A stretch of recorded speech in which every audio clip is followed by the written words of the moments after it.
உங்களுடைய Aadhaar card number, PAN card number, உங்களுடைய bank details இது எல்லாமே கொடுத்தா ஒரு நிமிஷத்தில் உங்களுடைய பேங்க் அக்கௌண்ட்டில் அமௌண்ட் வந்து கிரெடிட் பண்ணி விட்ருவாங்க, லோன் அமௌண்ட்டு.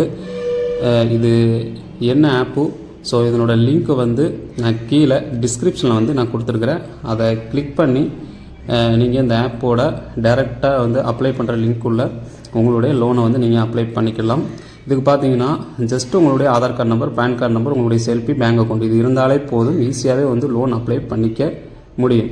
ஃபஸ்ட்டு உங்களுடைய பர்சனல் டீட்டெயில்ஸ் வந்து கேட்பாங்க. நெக்ஸ்ட்டு பார்த்தீங்கன்னா உங்களுடைய ஆதார் கார்டு நம்பர், அடுத்து பேன் கார்டு நம்பர், இது எல்லாமே பார்த்தீங்கன்னா வெரிஃபிகேஷன் ப்ராசஸ் பண்ணதுக்கப்புறம் பார்த்தீங்கன்னா உங்களுடைய செல்ஃபி அப்லோட் பண்ண கேட்பாங்க.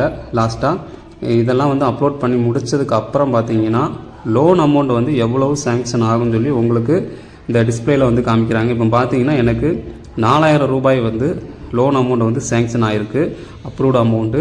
அதுக்கு கீழே பார்த்தீங்கன்னா ப்ராசஸிங் ஃபீஸ் ப்ளஸ் ஜிஎஸ்டி இது எல்லாமே சேர்த்து 4000 ரூபாய்க்கு 472 ரூபாய் வந்து வசூல் பண்ணுறாங்க ஃபஸ்ட்டாக. ஃபைனலாக பார்த்தீங்கன்னா லோன் அமௌண்ட் வந்து எவ்வளோ கிரெடிட் ஆகும்னு பார்த்தீங்கன்னா 3528 ரூபா வந்து எனக்கு இதில் கிரெடிட் ஆகுது.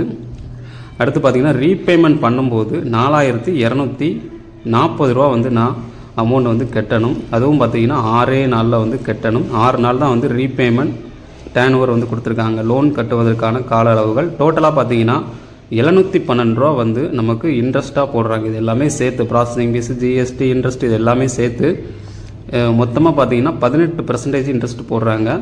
மற்ற ஆப்பை கம்பேர் பண்ணும்போது இதில் வந்து வட்டி வந்து மிகவும் வந்து ஜாஸ்தி தான். லோன் ரீபேமெண்ட் டேர்ன் ஓவரும் வந்து கம்மி தான்.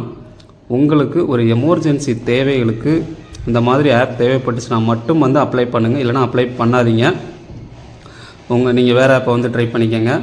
இது பார்த்தீங்கன்னா ஜஸ்ட் எமர்ஜென்சி தேவைக்கு மட்டும் பயன்படுத்துகிறவங்க, அதாவது என்னால் 6 நாளில் லோன் கட்ட முடியும் அப்படிங்கிறவங்க மட்டும் வந்து இதில் கை வைங்க. அதுதான், ஏன்னா இது வந்து ஒரு ஆர்பிஐக்கு உட்பட்ட ஒரு லோன் ஆப் கம்பெனி தான். ஸோ இது பார்த்தீங்கன்னா டேரெக்டாக வந்து நம்ம லிங்க் மூலமாக வந்து அப்ளை பண்ணுறது, வெப்சைட் மூலமாக. மற்றபடி பார்த்தீங்கன்னா இதுக்கு வந்து ஆப் லிங்க்கெலாம் வந்து எதுவுமே இல்லை. நான் கீழே டிஸ்கிரிப்ஷனில் கொடுத்துருக்கேன் இதனோட லிங்க்கு, வெப்சைட் லிங்க்கு. இதை கிளிக் பண்ணி நீங்கள் டேரெக்டாக வந்து லோன் அப்ளை பண்ணுறதுக்குள்ளே பேஜுக்குள்ளே வந்து என்ட்ரு ஆகிடுவீங்க. அதுக்கப்புறம் பார்த்தீங்கன்னா லோன் அமௌண்ட்டு சேங்ஷன் ஆனதுக்கப்புறம் பார்த்தீங்கன்னா உங்களுடைய அக்கௌண்ட் டீட்டெயில்ஸ் வந்து கேட்பாங்க. அதாவது டேரெக்டாக உங்களுடைய மொபைல் நம்பரை வந்து போட்டு 1 டைம் பாஸ்வேர்டு வந்துலாம் கொடுத்து அதெல்லாம் வந்து நீங்கள் என்ட்ரு பண்ணி முடிச்சதுக்கப்புறம் பார்த்தீங்கன்னா பேங்க் ஸ்டேட்மெண்ட்டு ஆட்டோமேட்டிக்காக அது அப்ரூவ் ஆகிக்கிடும். அதுக்கப்புறம் லாஸ்ட்டாக பார்த்தீங்கன்னா உங்களுடைய பேங்க் டீட்டெயில்ஸ் வந்து கேட்கும். பேங்க் டீட்டெயில்ஸில் உங்களுடைய நேமும், account number, reenter account number, IFSC code, bank name இதெல்லாம் வந்து என்ட்ரு பண்ணிவிட்டு சப்மிட் பண்ணோம்னா ஒரே நிமிஷத்தில் உங்களுடைய வங்கி கணக்கில் பேங்க் அக்கௌண்ட் அதான் அமௌண்ட் வந்து கிரெடிட் ஆயிரும். ஸோ இந்த வீடியோ வந்து யூஸ்ஃபுல்லாக இருந்துச்சுன்னா லைக் பண்ணுங்கள், ஷேர் பண்ணுங்கள், கமெண்ட் பண்ணுங்கள். வீடியோ பற்றிய கருத்துக்களை கமெண்ட் பாக்ஸில் வந்துருவீங்க. மறக்காம நம்ம தமிழ் கிரியேஷன் யூடியூப் சேனலை சப்ஸ்கிரைப் பண்ணிக்கோங்க. நன்றி.